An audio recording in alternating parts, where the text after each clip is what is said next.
y'all, it's Nikki. Springtime in Texas means rodeo season, and starting on March 14th, Rodeo Austin will take over the Travis County Expo Center.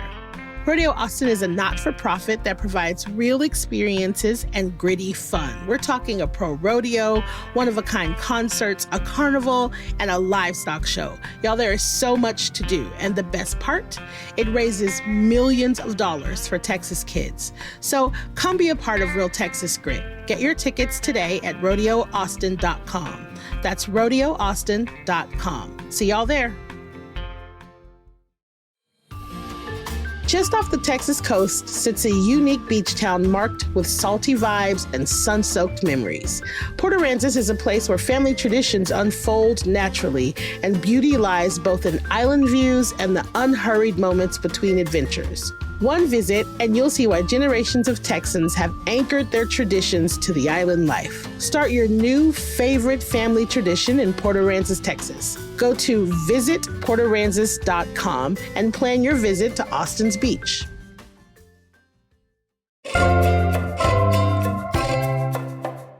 Today on CityCast Austin, okay, y'all, South by Southwest officially starts tomorrow. And maybe you're like me and have no idea where to begin. So today we're going to start with film and TV. And our guest has all the tips and tricks on how to do it right.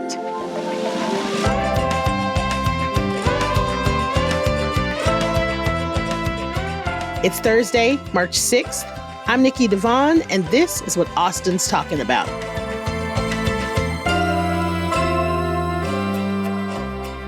Hello, I am here today with Eric Webb, local film critic and South by Southwest Film and TV Festival Programming Associate. Hi, Eric. How are you? Hi, Nikki. I'm doing so wonderfully now that I'm talking to you. Yes. So on a scale from 1 to 10, 10 being the most, how excited are you about this year's South by Southwest Film and TV Festival lineup?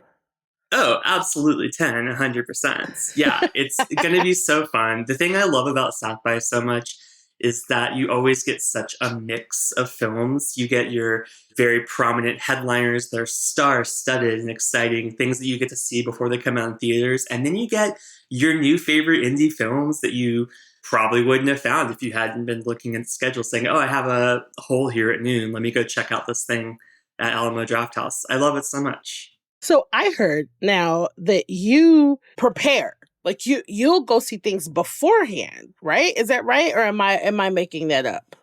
So as part of the work I do for South by, and I have to clarify, I can't speak for South by, I can only speak for myself. But part of what I have done for the festival this year is screen submissions and evaluate them and kind of give my 2 cents on them and help weigh in on what goes in the program. So some things, yeah, I have seen. I can't talk about anything. That's amazing. Yeah, it's fun. I love that you're like, every now and then I get to screen a couple. No big deal. I just screen them. It's fun. Listen, I would be watching movies anyway, so yeah. I like to get paid to watch movies. Yeah, that's pretty dope. So, okay, speaking of which, you are actually a South by Southwest Film and TV Programming Associate. And so tell us what else that means. How long have you been participating in the festival? How did you get here? Well, so for me, I have a long history with the festival. I've been going in some form or capacity for about 2 decades. I'm from Austin, born and raised, so hey, I know. Same. Yeah. I love it. Look, I love to meet a fellow unicorn. I love it. We share this designation, this rare designation. Yes. So, like in high school, we just like go downtown and pop around, like check out what you could for free. But as a journalist and as a critic, I've been covering for probably like a little over a decade at this point, both the music festival and the film festival. So that's where the bulk of my experience and familiarity with it comes from. I've covered red carpets. I've gone to the big premieres. I've done the cool activation stuff, and I just love it. It's my favorite festival. It has been forever.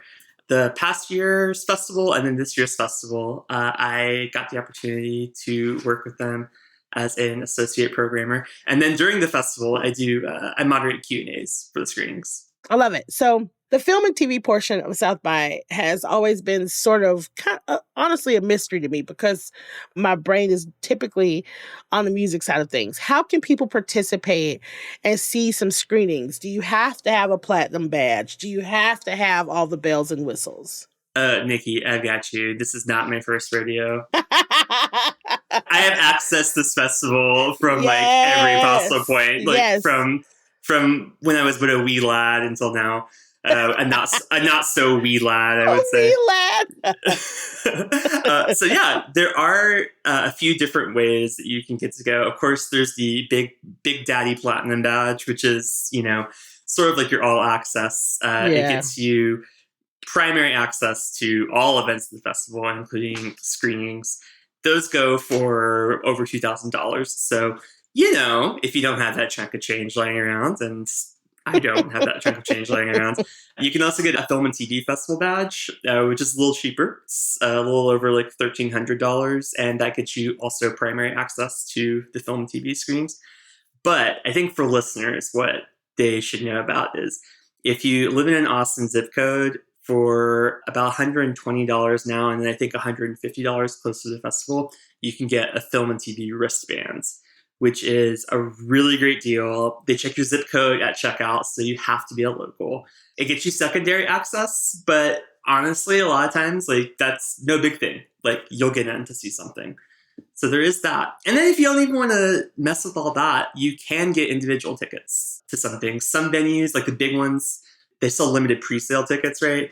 But then others, if they have room 15 minutes before the screening on the day of, if you're hanging around, you might be able to get like a standby ticket.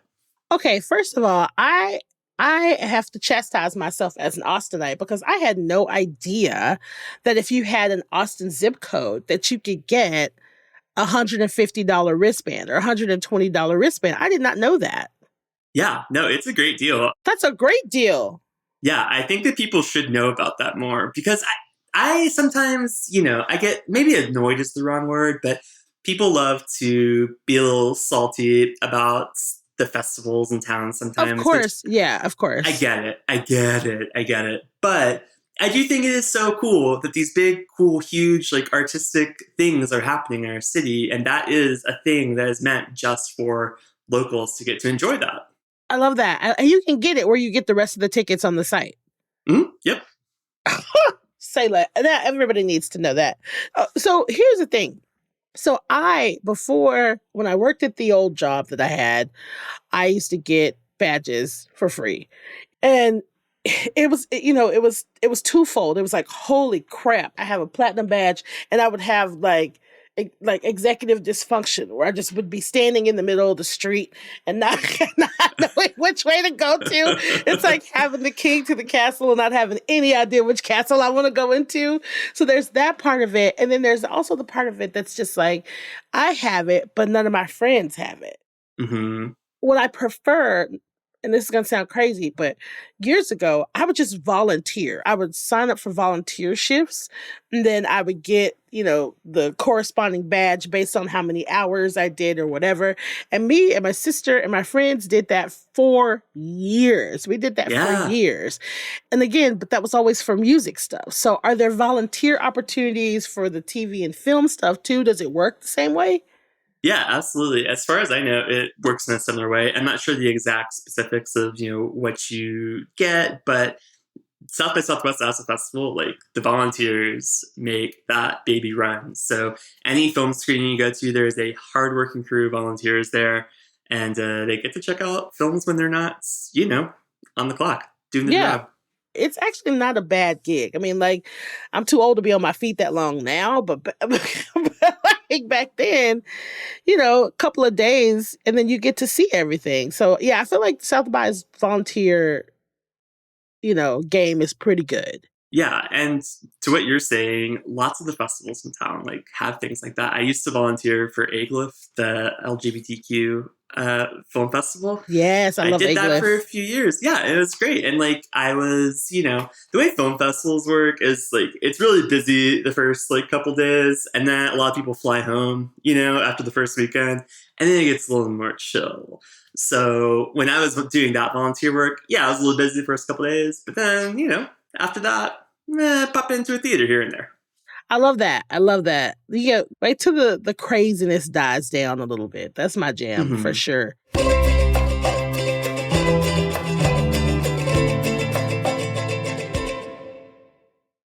So, okay, even if they don't engage, because you mentioned this earlier, and I couldn't agree with you more. And I've been, especially as a native Austinite, I have definitely been guilty of this.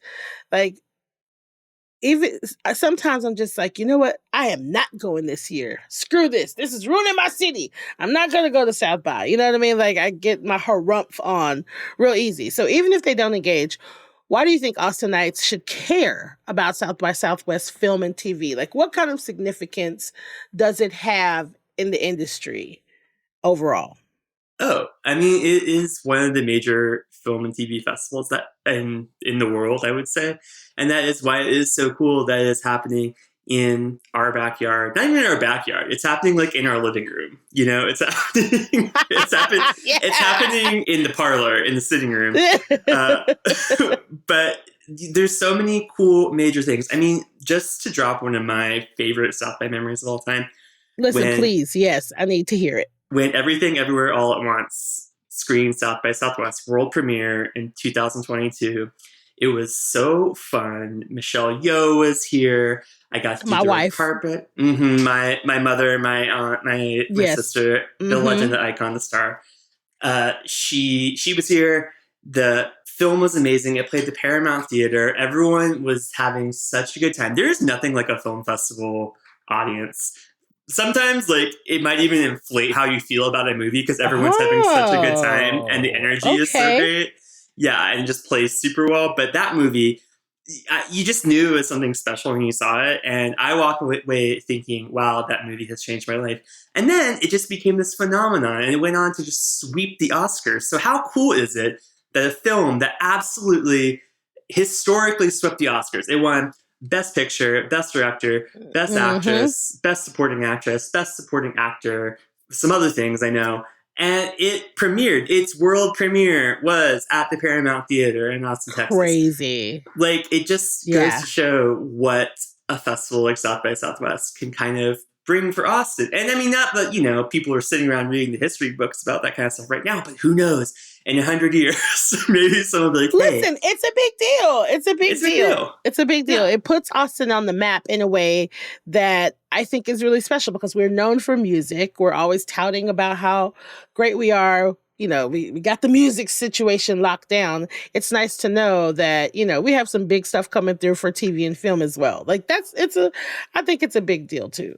Yeah. And can I also say, like, it's a good opportunity for you to go and support and see what is out there as far as like your local film venues are. You know, there are several different venues that are participating in South by and they're showing things. And some of them like are actually maybe a good chance to get into a South by movie because, for example, there's the Austin Film Society Cinema. Yes. In North Austin. I love it. I go all the time, but it's a satellite venue. So it's a drive, right? Most of South by you think of as being concentrated downtown, but you go there, like you're more likely to be able to get into a movie there. And it's a great way to kind of, you know, give that theater a little bit of love. So this is going to be my first year engaging in the South by Southwest film and TV part of the festival. Yeah. I'm curious, what is your plan of attack? Because sometimes for me, it just gets overwhelming. Do you have just like this is how I do it, girl? Plan of attack? Absolutely. 100%. Let's go.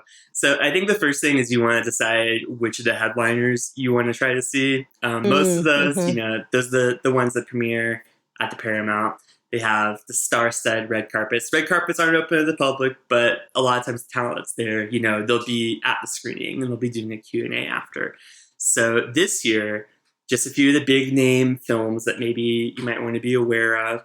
There's the opening night TV premiere, which is The Studio, which is the new Apple TV Plus comedy from Seth Rogen. Yes, yeah. So that's the opening night TV premiere. And then the opening night film is Another Simple Favor, which is a sequel to the Paul Feig movie, A Simple Favor, starring Blake Lively, Anna Kendrick. And Anna Kendrick, yeah. So you got those two for opening night, and then a couple other kind of big ones that are playing. one I'm gonna save my most eagerly anticipated for last. Yes. But there's The Death of a Unicorn, which is a new one with Paul Rudd and Ortega. Yes, I want to see that. Yes. Super, super fun. And then here we go. I am stoked that South by is playing as a headliner The Accountant 2, the sequel to The Accountant, starring Ben Affleck, who is, I think, one of the greatest movie stars of all time. I love Ben Affleck. Eric, okay, stop. Hold on. I'm ready. Did you just say that Ben Affleck is one of the best movie stars of all time? Nikki, I did. And do you have something to say about that? Not the best movie star of all time. Not the best, but one of the best. Oh my! Think of how many movies Ben Affleck has been in, and for how long. I've never heard those words spoken ever in my life, ever. Now listen, I will say he is a fox. He is a fox. Thank you. Now that is a hill I will die on. Ben Affleck is a fox. Even when he looks tired and grumpy and like he's not being a good husband, he's still fine. And evidently he has a tattoo on his back. I just saw on the internet a couple of days ago. Can we say especially when he is looking tired and grumpy? Because I think that makes him feel a little more approachable, a little more down to earth. Who among us doesn't stand looking longingly out into the ocean holding our Dunkin' Donuts coffee? You know?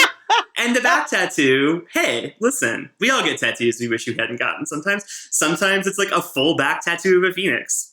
Listen, okay, I'm not even mad about it.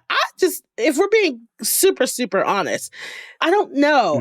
Ben Affleck is in like a lot of my good B movies. I will say that. But one of the best of all time, Eric, we might have to sit down later and have a cocktail and talk about this because I don't know. I will go see him at Celebs by Southwest. Okay, that's all I'm asking. Okay. I will do that. I will push and elbow somebody to see Ben Affleck in person. I will absolutely do that. Yes. Good, thank you. Okay, so if those are some of your favorite screenings, do you have any red carpet interviews other than Ben or Q&As that you're really looking forward to this year? I'm not doing red carpets this year. I'm just doing some Q&As for a lot of the like the narrative competition films, so some of the smaller things. I'm going to be camped at Alamo Draft House most of the fuss, so come say hi. Which one? The South Lamar, yeah. Alamo Draft House, South Lamar. Yeah. I'll be camped out there most of the time, so come say hi, come see me. But yeah, no, I don't have any expectations so far. You know, it'll be a real, adventure, and I'm ready to meet new people and see what they have to say. A lot of the movies I'm doing Q&As for, I actually haven't seen yet. So. Oh, I love that. So, okay. I'm curious. You mentioned Everything Everywhere All at Once as one of your favorite, memories over the years. Do you have a favorite celebrity that you've ever interviewed at South by? I have many, but I have one that will always rise to the top of the heap. I gotta hear it. It is Tilda Swinton. Oh, you got to interview Tilda Swinton? So I don't think it was on my birthday, but it was close to my birthday. And she just got so close. Because sometimes when you're doing a red carpet interview with a celebrity, they keep a healthy distance. Not Tilda. She got so close to me and was just looking me straight in the eyes, like eye contact. And that was one where I knew that I liked her already so much, and it was a really big deal for me. So I made sure to ask not a personal question, but a question with some resonance. I think I asked her how she, as an artist, keeps herself inspired, and she just looked me dead in the eyes and was asking me questions about myself, and she's one of the. Stop. I know, and she kept saying my name. She kept saying Eric, and I was like, ugh. I know. I literally felt like I had been visited by a spirit. Okay. It has to be done by the right person, aka Tilda Swinton. But one of my favorite things is when someone is talking to me and they really lean in and engage and they say my name and they don't know me, like a stranger that I've just met. And they're like, well, Nikki, blah. I'm just like, oh. I know. And if it was a Tilda Swinton saying my name, are you for real? How did you keep your composure? Did I? I don't know. Okay. I blacked out, Mickey. I don't know. Years later, Eric would wake up. Roll the tape, because I don't know what happens. So I have one more question. Do you have that one question that you like to pull out when you're trying to separate yourself from the others? I will. I actually do have one of those. These celebrities are doing these press junkets, and they're getting asked the same things over and over and over again. Exactly. Yeah. So my go-to question is, what do you hope the world looks like after the release of this movie? What effect do you hope that this movie creates? Like, from a small scale, like, what if it's just one person who walks away with something, or if it starts like a bigger conversation? Like, what is that? That's so good. That's so good. People usually respond well to it. Well, because also, like, you think this is like people's jobs and it's their art, and they put a lot of thought and intent to it. And I think, and a lot of times people like are really down to talk about that. Like, they're like, yeah, actually, or they hadn't even thought about it before. And they're like, yeah. And it gets their like wheels turning. Oh, I love that. See, I want to come up with my version of that. I want to come up with a question that is just like, that's going to be something that I can ask that is not going to be the same crap over and over again. They've answered those things. We're going to see those answers. I want to come up with something. So now you have my noodle going. So is there anything else that you want to add? Well, if you want to find me, you can find some of the stuff I've written and some of the interviews I've done at South by in the past at my website, which is ericwebb.me. That's ERICWEBB.me. And then also I write a weekly Substack called Turning Outs. Just search for Turning Out, and it's by Eric Webb on Substack. And it's just about pop culture. And the tagline is how to build a personality out of pop culture. And I'll be writing some stuff out after the fest, because I'm spending the whole week there. Oh my gosh, Eric, this has been a freaking delight. I am so glad that you came on to chat with me. Thank you so much for being here. This was an absolute treat to dream, and I've been wanting to talk to you for a long time. So Yay! Here we are.